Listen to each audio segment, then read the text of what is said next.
start at 5 o'clock. So I'm Ernie Landry. For anybody who doesn't know me, I'm a member of the Heritage Commission. And I'm on a member of a group that is involved in doing the planning for events for the 300th anniversary of the celebration of the Plains Cemetery. We've had a couple of events so far. Back in January, we had a presentation here given by Melissa on the cemetery as the heart of the community. We just recently had a Plains Cemetery celebration on the Plains a couple of weeks ago, and so now we have this event tonight, and then in September we'll have another event where we'll talk about the whole process that we've gone through as far as rehabilitating the cemetery, and we'll go, individually through what that process involves, how it's done, and take questions and so forth for that. So, we'll have 4 projects going, events for the celebration. Melissa and I and others here are also part of a larger group that's actually working on the rehabilitation of the cemetery, and so far the group's cleaned about 400, almost 450 gravestones. So we've cleaned a lot of stones out there. I like to boast that we're probably the only team of workers, of cleaning workers, who have dealt with 450 clients and never got a complaint out of the whole process. So it's been an interesting project, and we're enjoying actually doing that project. Let's see. Tonight the event is being actually sponsored by Mortensen and Dufresne Monumental Works. They're a company in Plastow that works in the area in working on gravestones, and so they enthusiastically and graciously gave us a grant to have all of these photos that are on the walls blown up and shown for the month of June. So we want to thank them for doing that.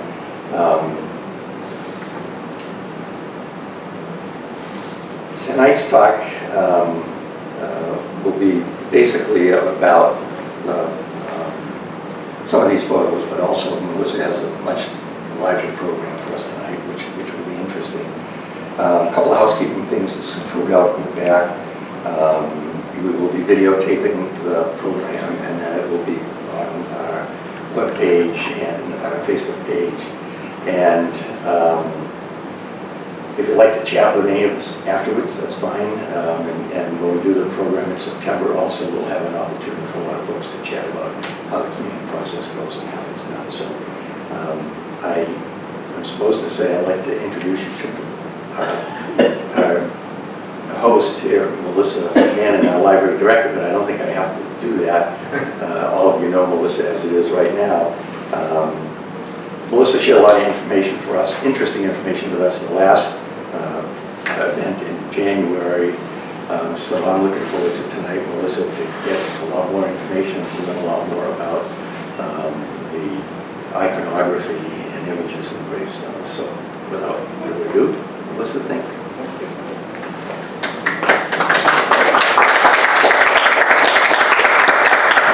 Before I get into this, I just want to I told most people in this room probably, but I just got the news for our outdoor center that we're building, which I think most of you know about. Partners Bank has committed $100,000 towards the building, which is a good start for us, so I am riding high right now, and I will work really hard to try to temper that and talk slowly and loudly. Put that in the back of my mind for now, but thanks to Partners Bank, we're very excited. So this presentation is one I gave in a much shorter form. I think it was 10 minutes when I gave it as a senior in college. It was part of my undergraduate senior thesis at UNH, where I studied gravestone iconography for 2 years. I was paid a stipend to do it, and then I was shipped to Caltech to present at an undergraduate conference. So preparing for this was really exciting. Actually, leading up to this has been exciting, working on the graveyard with Ernie and company, because it's kind of like 30 years and I've come full circle back to where I started. So things I learned about in theory as an art history major, now I'm putting into practice as a librarian, archivist, community person. And when I was preparing for this, it brought back all kinds of memories, like giving the presentation and being so nervous. My voice used to really shake when I talked. I've gotten over that a little bit, but I remember giving the presentation, being like, oh, I'm done, I'm going to Hollywood, and I hopped on a bus, and I met all kinds of people. There's a guy in the back of the bus who was probably stoned, he looked like he was, and he was playing a guitar, you know, typical stereotype of California. So for me, this has been very exciting to put together because all kinds of memories have been coming around. So what we're going to talk about tonight is how gravestones fit into history. So what do they tell us about changes in American lifestyles from the 1600s through the 19th century? And that's where many of the dates for many of our stones in Kingston. So I'm including in here stones from Portsmouth, Boston, and other areas around, and also Kingston, so you can see differences and similarities and better understand the history. So we're going to start with Captain John Mason, who was also governor, first governor of New Hampshire, unofficial governor, I guess. He founded New Hampshire. He was also a pirate, and he was a pretty handsome dude from this picture, I think. So John Mason never lived in New Hampshire, but he set up what's called Strawberry Bank, and that became Portsmouth. Early on, New Hampshire relied on its natural resources to create a version of self-sufficiency that wasn't as evident in other colonies. Because Mason was here, he was trying to trap furs, he wanted to use fish, and he was creating business. Our neighbors to the south in Massachusetts really were establishing a religious community, where up here we were establishing a business community. This is a map of old Strawberry Bank. One of the memories this brought back was the spelling of strawberry, S-T-R-A-W-B-E-R-Y, and bank with an E. I took a geography course where I studied Strawberry Bank, and the guy was retiring that year. He was head of the department and told me I spelled it wrong. And obviously I didn't, because this is an original map. But you can see that early on they set up the streets, and commerce was really involved. You see the ships, lots and lots of ships. So this is a stone from our own cemetery, and it's a Puritan-style gravestone called Death's Head. The Puritans were not allowed to present images of people living or images of heaven. That was considered sacrilegious. So kind of their way around it was to create an image of the soul being brought to heaven. So this is someone in transition. You can see that it's very, what we would call linear in art history. It's just lines. And that's because we're not, it's early, and we're also not on the coast where they were getting more fine arts, like Boston. And I'll explain that a little more in a few minutes. It was important for people to use images. It has been important throughout time because it's a way for people to deal with emotions. So I love that they found a little loophole there.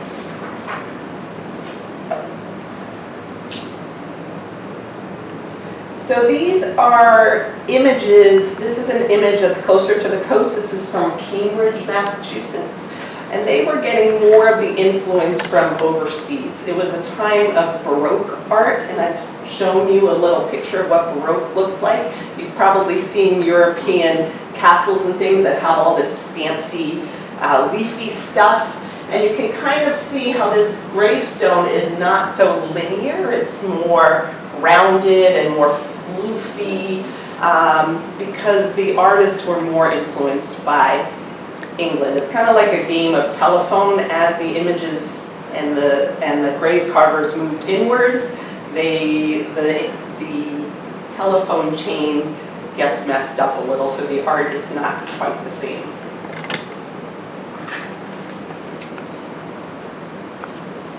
This one's a really interesting one from Phipps Cemetery in Charlestown. One of the big things you'll see on gravestones in terms of the words, and we see this in Kingston, is memento mori, which means remember death.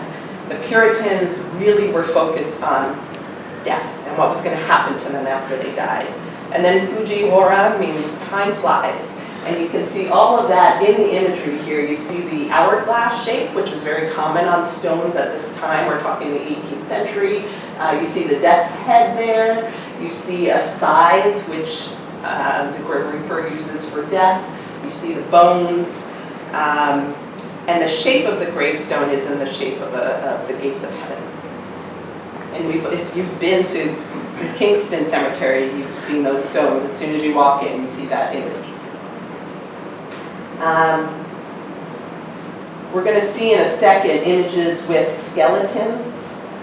Both death's head and skeletons seem to be bad to us, but to religious people at the time, they were a good symbol to remind them of the passage to heaven and going to heaven. So people knew they would soon be united with God, and that's all they looked forward to.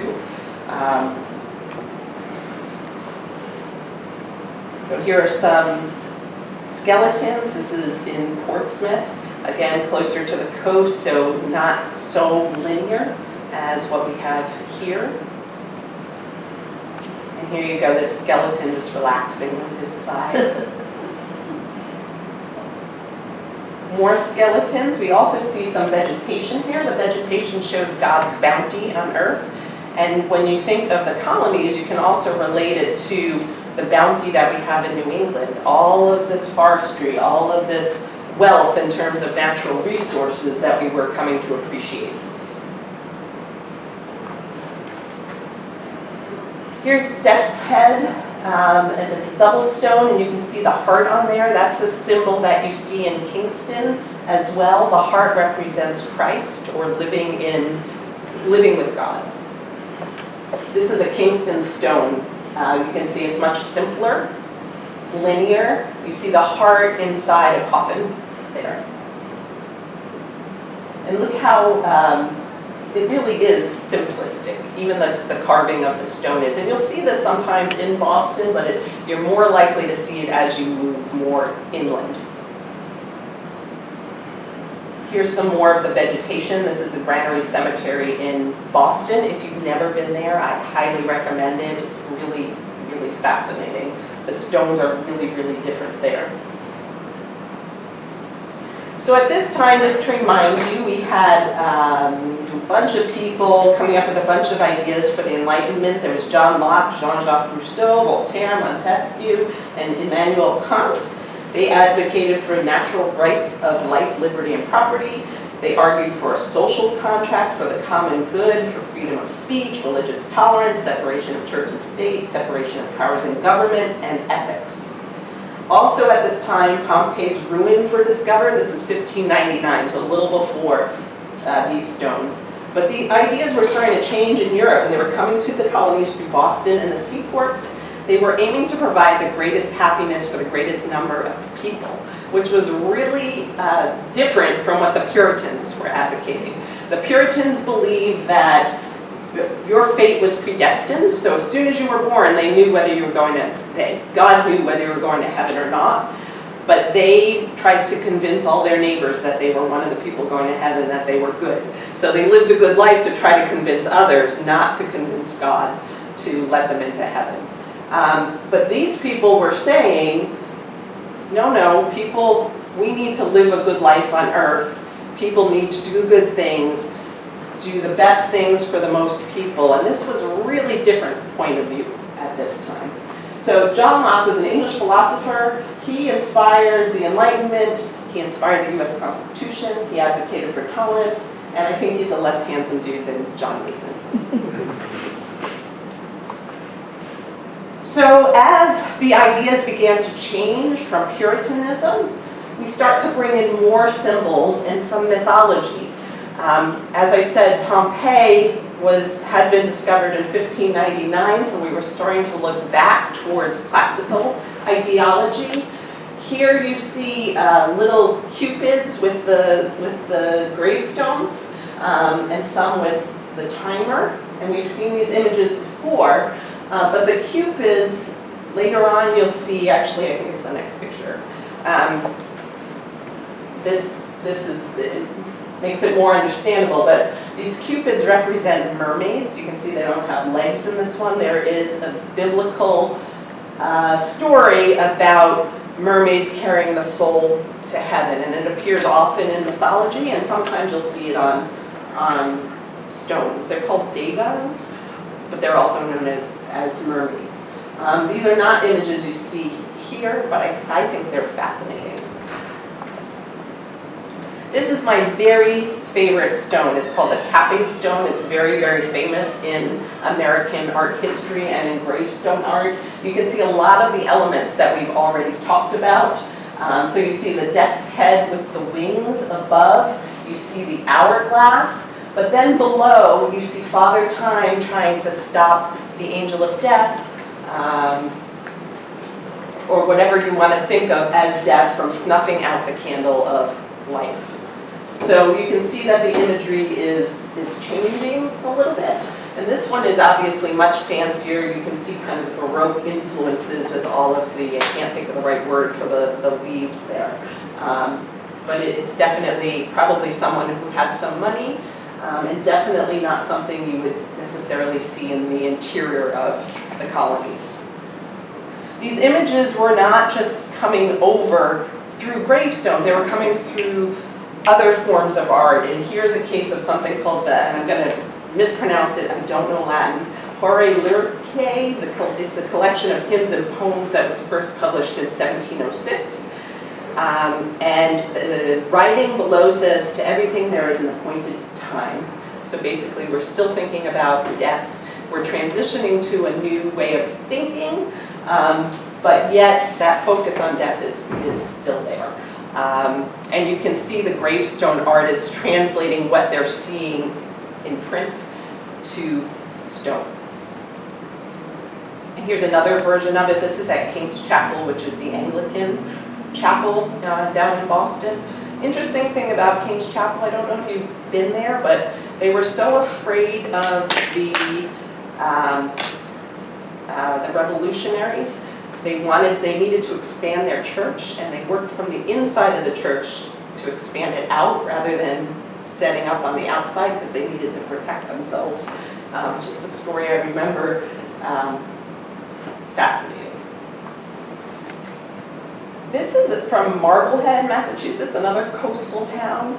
I want to make sure I get all the symbols right. So right in the center you see the Grim Reaper, and it's showing death triumphant with the moon and the sun, so the passage of time with the moon and the sun, and again you have the hourglass and the bones showing the passage of time and the body decomposing. The snake is biting its tail, which shows the endless circle of life and death. It's called an Ouroboros, which is a Greek word meaning a tailed devourer. And they found this symbol on the wall right at the door of King Tut's tomb, so it really goes back far. So as we were uncovering and doing lots of archaeology in the 18th century, we're uncovering these symbols and using them in our gravestone art. You'll see cherubs above, and I just noticed this today. I had never noticed it before, but there are bats below. So I had to look up, well, what are the bats? What's this? I've never seen bats on a gravestone before, but I noticed. But the bats represent the bad, and the cherubs represent the good, and it shows the balance in life between good and evil. This is another symbol you'll see a lot of. We have a stone in Kingston, I think it's on the wall there, with a finger pointing up, pointing towards God. Here there's a crown representing Christ and God, and the cherubs are still in there. You can see the stones are getting fancier. Below is a seashell, which represents a pilgrimage, apparently. I don't know how they came up with what these symbols mean, but over time we've kept up our knowledge of what they've meant. But I wonder how many of them we've lost. So I don't think I have a picture of it, but there are symbols that look like breasts, and there's a big argument over whether they're breasts or they're gourds or they're what. So we've somehow lost that over time. and art historians have to try to figure all this out, but some of them we retain our knowledge of. So moving along now, we're moving towards classical architecture with the unveiling of Pompeii and the digging. We're becoming more familiar with what the Romans were doing, and we're starting to adapt their architecture in our own architecture, like in Washington, D.C., as they're starting to build in the 18th century, but also on our gravestones. And you'll see this in Kingston as well. This one's fascinating because it's Concord, Massachusetts, and you see the arm with the sword, and that's representative of the militia and getting ready for the revolution. So this stone, I'm trying to remember the date on it. This is after the revolution, so this is probably someone who served there at the time. 70 years earlier in Concord is a stone on the left. So we go from the classical militia, and if we go backwards in time 70 years, look how primitive it is, where Concord is still considered the frontier. And in Kingston, 40 years later, we have an image very similar to that in Concord. So the images are moving in, but it's taking time to get here. An interesting thing about the Kingston Cemetery is you also have more sophisticated stones at this time. So it makes me wonder if the stone's already carved, you don't have a lot of money, so you just buy the stone as it is and then have the words put on? Or did the imagery not come, or the person wasn't that interested in that imagery? So we don't really know why we would have higher class imagery or more advanced imagery and the less advanced imagery. So we're moving away from death's head and thoughts of death, and now we have cherubs, because now it's no longer considered inappropriate to represent living people or heaven. So we have cherubs representing heaven. This is around the Revolution in 1775, and this is actually Kingston Plains Cemetery. That's being carved at the same time that this is. Much more sophisticated here. But you can also get a sense of how perhaps that was carved and then the stone's just waiting for somebody to put their name on it. So they might have mass produced these and just had the stones there for families to buy. Here's another example of that. So we've got old imagery, that skeleton that we saw before, which came much earlier than the urn and the willow, which we're going to talk about in a minute. So I think this person bought an old stone and then said, hey, I want the newer imagery on my stone, and then the newer imagery was popped on. So we're still in cherubs here. Here's another one from Kingston Plains Cemetery, a little more sophisticated than what we were seeing before. This is a French family, a well-known Kingston family. Some may see the winged cherub as more cheery and inspirational. By this time, mourning was taking on a social aspect. So one of the things I wanted to do for our celebration was to have a picnic in the cemetery. We decided against that for various reasons, but that was quite common in the 18th century. People would go and visit their beloved deceased family members and have a picnic in the cemetery. It was much less, I won't say less mournful, but less stoic.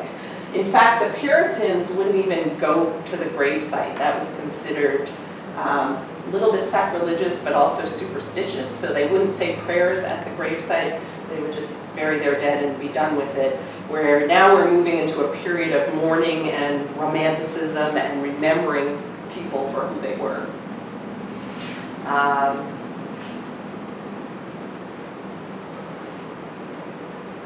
So epitaphs were starting at this time. We had very few before then. If you go into the Kingston Plains Cemetery, you'll see longer and longer epitaphs as you go. So we're still thinking about death, but we're also starting to romanticize it. So remember me as you pass by, as you are now, so once was I. As I am now, you soon must be. Prepare for death and follow me. And again, it's not a bad thing because you're looking forward to seeing God. But we're even starting to move away from that. We're focusing a little more on the individual. So the general outlook was becoming toward individuality. There's a rising middle class. They were self-made, and they were jubilant at the new opportunities opening up to them, especially in New Hampshire with all our resources. At one time, in the 19th century, we had a lumber yard on the plains, which I talked about at my last presentation, but we really were a commerce-based people.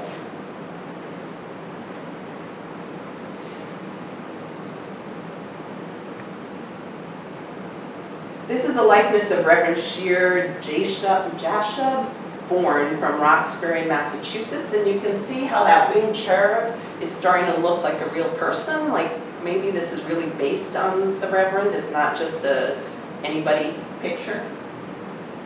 So 1768, just before Revolution.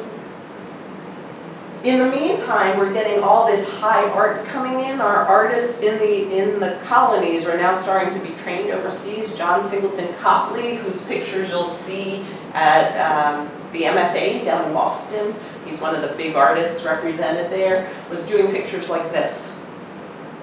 So we're starting to get a little more artistry, a little more talent, a little more ability to travel back and forth, to pay for art lessons. People were paying to get their portraits done. Remember, back to the Puritans where that was considered sacrilegious. You would never have your portrait done. Here again is the greater focus on the individual. Here's another image of patriotism in Concord. You see the sword and a picture of the person. We're getting rid of the wings now. Here's a likeness with some of the old symbols.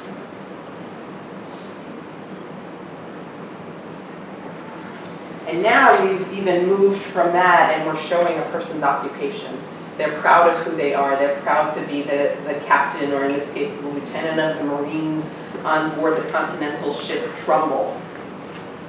We were focusing on Republican ideals, individual freedom again, emphasis on an individual in charge of his own destiny. Where once we believed in predestiny, we're now believing that men are born good and can be corrupted by evil institutions forced on them by kings.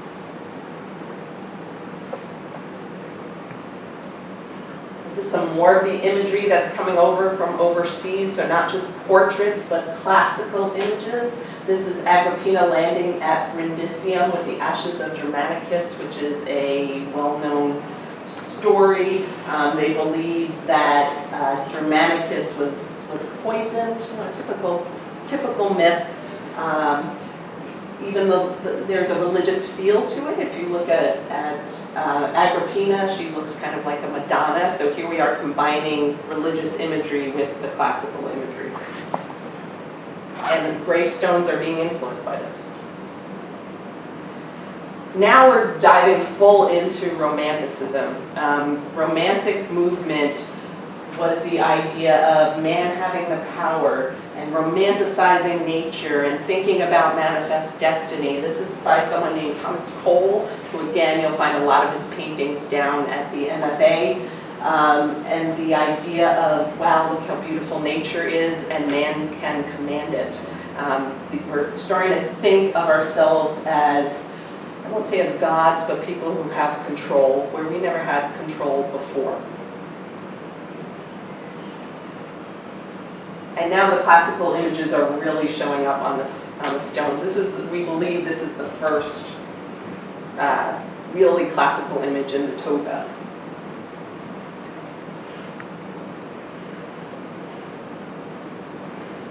So here's a Kingston stone. You can see even the shape of the stone has changed. We're starting to transition to that Civil War time, the Civil War stones. But you can see an urn, which is a classical image. You can see the natural images on there, but you can also see the architectural. I wrote down what the words are in there.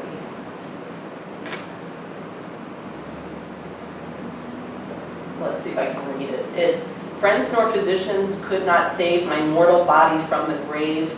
Now can the grave can find me here when Christ commands me to appear." We never would have mentioned physicians before this, so. Here's a biblical passage that we found on the stone from Ipswich. "Thou hast given him his heart's desire, on either side of the river was there the tree of life." This one struck me because we're moving to the willow and the urn images, which I'm going to show right now. At this time, the classical ideas are coming from overseas. They helped us grow the idea of independence. England was becoming out of touch with what the colonists wanted. They were forbidding expansion into Indian territories. In New Hampshire, the Stamp Act was the final straw for us, whereas Massachusetts was losing their minds before then. I almost said something else. Losing their minds before that. New Hampshire, it was the Stamp Act that did it because it hit them in the wallet. So in Portsmouth, an interesting event occurred where they took a coffin and they rang all the bells in the church downtown, and they put up notices inviting people to attend the funeral of Liberty.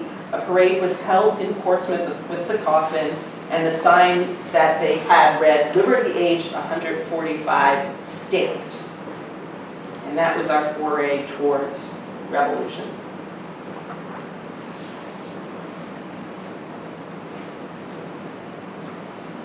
Now we're going to the last phase that I'm going to talk about. This will lead us up to the Civil War, this imagery. You can see the date, 1779. We're fully into classical imagery and romanticism. You can kind of see that Baroque style now in full form happening on this gravestone.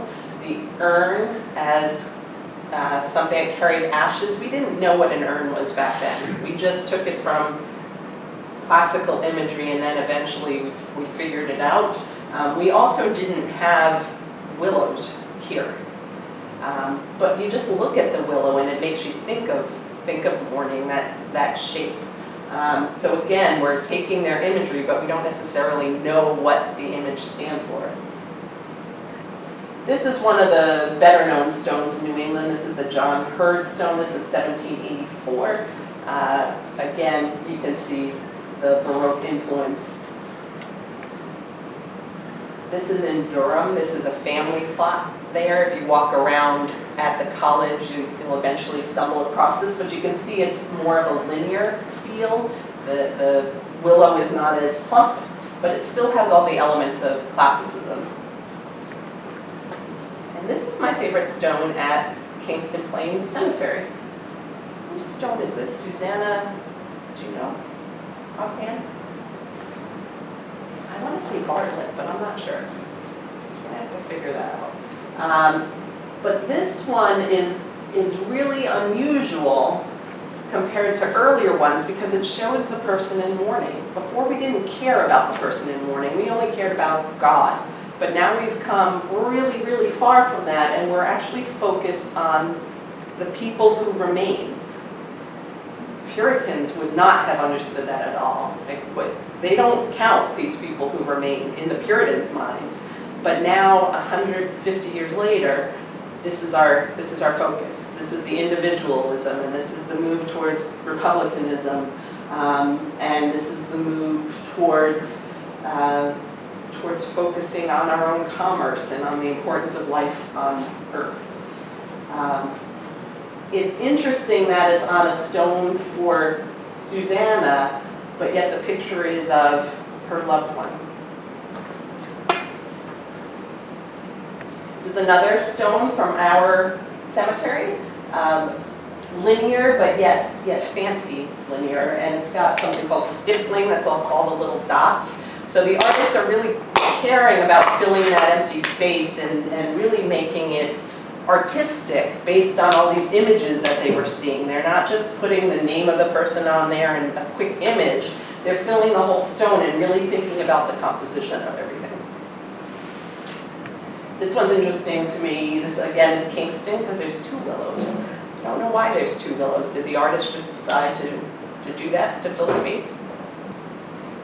But the gravestone shape is very different too.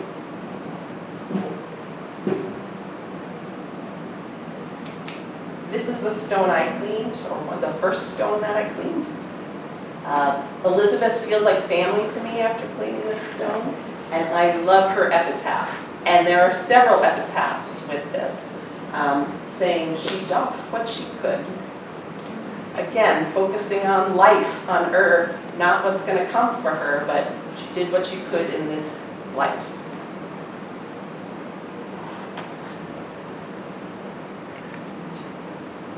I'm going to end and then I'm going to open for questions if you have any. But when I wrote this 30 years ago, this was the shape of the Gloucester burial ground, and Ernie tells me it's in better shape now. The end of my paper, I write how awful it is that this is happening because of all this history that we're losing. History, art history, and never mind the religious aspect and the honoring our ancestors.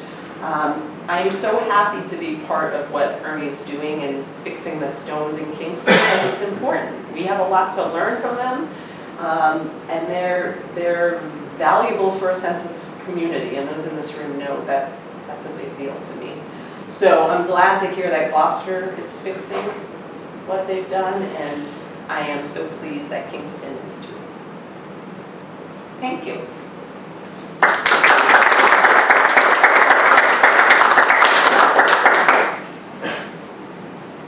They have questions. Melissa, on the opening with the Puritans, you had the not wanting images of heaven and of people, right? But what was the rationale for skeletons were okay, and bones were okay? Could you say a little bit about that? So from what I understand, it's the body in transition. So it's not a living person and it's not a person in heaven. It's just, so I would guess that for some reason the religious leaders kind of just let it go. Like, we're not going to fight this. Just let it go. But there's a lot we don't know. So I would say that that's probably a guess why they did it that way. And did you see that through your work, that image of the skeleton gets lost or left behind, so to speak, as you're through I mean, we don't see it in your presentation, but is that sort of your sense that that's, and bones, right? We don't put bones up on gravestones anymore. So. Right, because we're more focused, we're more interested in, this is a big question, I think. Why do we have gravestones today? Are they for the deceased or are they for the people who are living? And I would argue that there is much, if not more so, for the living. So why would we focus on the bones instead of on the good deeds, the memories that we want to have of somebody? That would be my interpretation. It fascinates me that, makes me wonder about the messages we're leaving today. You were sharing all the history from the architecture and the drawings, and it sends a message, it tells a story. So today, our gravestones don't seem to, I don't know, am I missing something? They don't tell a story in quite the same way. It depends. There was a graveyard that I went to, and I wish I remembered where it was, but it actually had photographs, and somebody else has told me they've seen this, but photographs of people. So in a way, you can remember the person really as they were. So does that tell us more about today's society? Because we're still using epitaphs, things that, but now cremation is much bigger than it ever was, and we don't, there might be a time where we don't have stone, so will we be remembered in other ways? For example, online, where we have information from people's wakes, where people leave messages. Is that how we're going to be remembered? Is that going to be what art historians and historians are studying about us? I don't know. I love a good gravestone, but it doesn't mean that it's the best or only way to remember. Also fascinated me that some of these stones were already pre-designed, and then somebody comes in and buys them, puts their name on it, or whatever, their loved one's name on it. I never thought of it that way. I thought the person who purchased the gravestone was paying for someone to create that image. That's interesting. Well, and that's my supposition. I have no direct evidence, Yeah. but based on the design being the same over and over and over, Okay. and knowing that we do that today, I think that's what's happening. Because it doesn't make sense to have newer imagery and older imagery unless that's, in my mind, if somebody else can come up with a theory, I'll take it. Melissa, do you seen- see, oh, I'm sorry. I don't know. Go ahead. Do you see, as I go up to my summer camp, there are little cemeteries along the way, and we have friends who have property in sort of wilderness thing, and they have their family burial ground right on their property. Do you tend to see that, I maybe don't know, that progression of imagery in personal cemeteries, family cemeteries, right in on that property? Oh, that's interesting. I haven't thought about that. I mean, I showed the Durham stone, I'm trying to find it again. But I don't remember what the other images, I think I went by it. I don't remember what the other images look like in that cemetery. I'm gonna have to pay attention. I've never paid attention, to be honest with you. It's a great question. So there are some that I know the family, so I can go on their property and look, so that'll be interesting Look at the to dates. see what there is for iconography on the ones that are on personal property. Well, and then there are all kinds of things you can think about. So if you have a family that is wealthy and they buy one of these stones that would cost more, and then maybe a generation later they're less wealthy, so maybe the stone's not as fancy when you'd expect it to go in the other direction. There's so much history there. You know, if you start comparing people's diaries and account ledgers to the gravestones, there's a whole story that you can really figure out. John? So just interesting, the lady that spoke just before me, the cemetery trustees just interred the remains of someone who were discovered by a contractor here in Kingston developing property. My guess is it was quite a while ago, it was more than 10 years ago. And they called the state attorney general, took possession of the remains. And all the time they figured out who it probably was a lady who lived on that property, whose family owned the property. The remains were over 150 years old and we interred them. And you can look, I'm just going from memory. Lisa and one of the other trustees handled it, but it's in the minutes of the cemetery in the last 6 months that you can go look at online as to what that process was. That's fascinating. Did they put up a marker for the person? Yes. Modest, very modest mark. Whether it's there yet or not, I don't know, but there will be something there. And in terms of the photos, I've seen the photos. Where I see them, I've seen them in Revere, I've seen them in East Boston, and I've seen them in the island, the island counties of New York City, like Suffolk County, Nassau County, and Essex County. And if I can say this gently, they tend to be descendants of from Mediterranean, Southern European cultures. Italian American families put them in Greek American. But the question I have is this: these stones are eventually going to disappear, right? Possibly. It depends. So one of the big things in my profession as an archivist is the preservation of things. So Right. that's what we're trying to do, is trying to take off the things that are going to eat away the stones so they'll last a long time. We don't know what's coming, you know, we don't know if laws will change and somebody's going to take away that cemetery. We don't know. Laws would change into what? And maybe the cemetery somebody will be allowed to develop there, we don't know that, but part of what we do when we take care of a cemetery is make sure the stones themselves will last for a long time, and then hopefully they'll be there forever. There's no reason for most of them to not be forever. Because I'm a lawyer and a property lawyer, so and I've been involved with representing museums, and I even represent somebody who stole gravestones down in Newburyport and sold them for a lot of money. They eventually returned. But cultural property, you know, there's a huge battle between the British government and the Greek people over things that were taken in the early 19th century out of Greece by the British. And, you know, it's a difficult problem, but one of the points that's made that's very interesting is this, that those marbles where they were taken from and taken to London, all the property that was left behind has now been destroyed.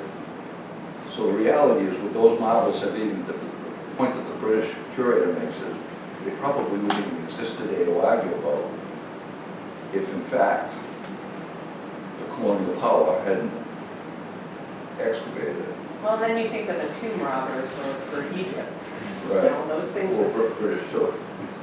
Right, Yeah. but if we left them alone, they would still be there. Meaning Yes. what's right. So, yeah, you never know what's going to happen. But in terms of the integrity of the stone itself, Right. it should survive. Not all stones. There are some that are more brittle depending on the material, but most of them, at least in Kingston, will survive if we take care of it. So, as you know, as we clean them, excuse me, as we clean them, we're documenting everything that we find there. The words, the dates, the iconography, all information, and that's being stored. So even in hopes that if someone's looking for a relative, they can say, oh, it's in the Kingston Plains Cemetery and can find it.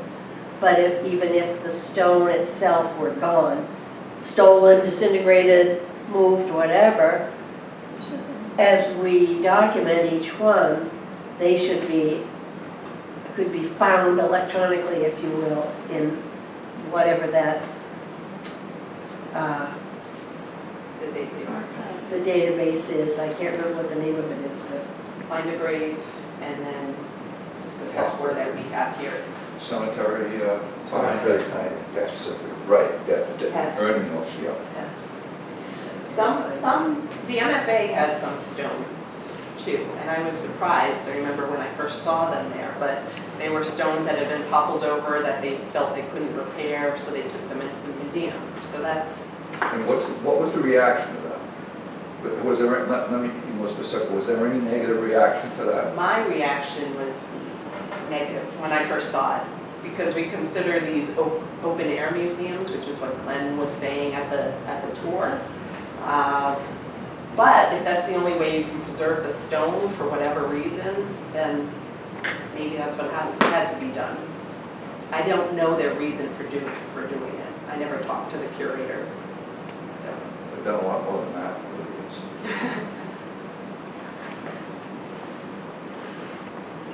One thing I noticed in the early stones, as you started to put images on them, they were very symmetrical. What was on the left-hand side was mirrored on the right-hand side, and that seemed to go for a long time. But when I saw some of the urn and willows, they were not symmetrical. They're developing more of an artistic sense, so that you end up looking at it not so much as a marker of something that has died, but you're building on a feeling, you're building on a memory. Plus, artists, well, that's not a good example, but artists often, actually they are doing, you can see that this is split in thirds. There's a rule called the third rule, and my photographers know this. So pictures, you look at them in thirds, and they're not usually balanced. So as they got more artistic, they're starting to use the fine art ideas more. So, yeah, you're right on with that.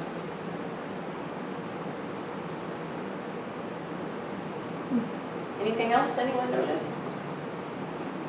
Melissa, one of them you mentioned a serpent, and I couldn't see it on that particular gravestone. And what was the symbol, what was the serpent symbolizing?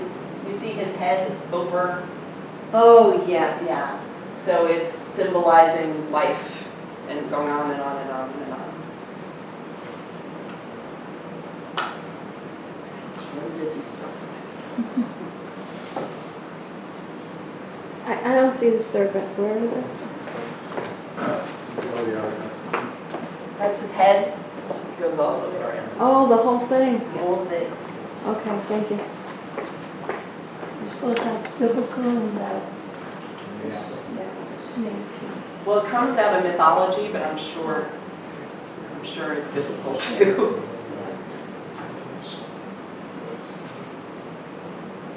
Well, thank you, everybody. If you have more questions, feel free to come up. I always enjoy talking about this. I appreciate your Thank you attention. very much. Thank you. Thank you.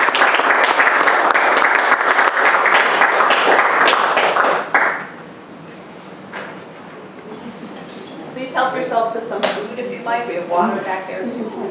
Yes, that's why I couldn't I couldn't see it. see it. I was trying to make it be like his hair or somewhere else.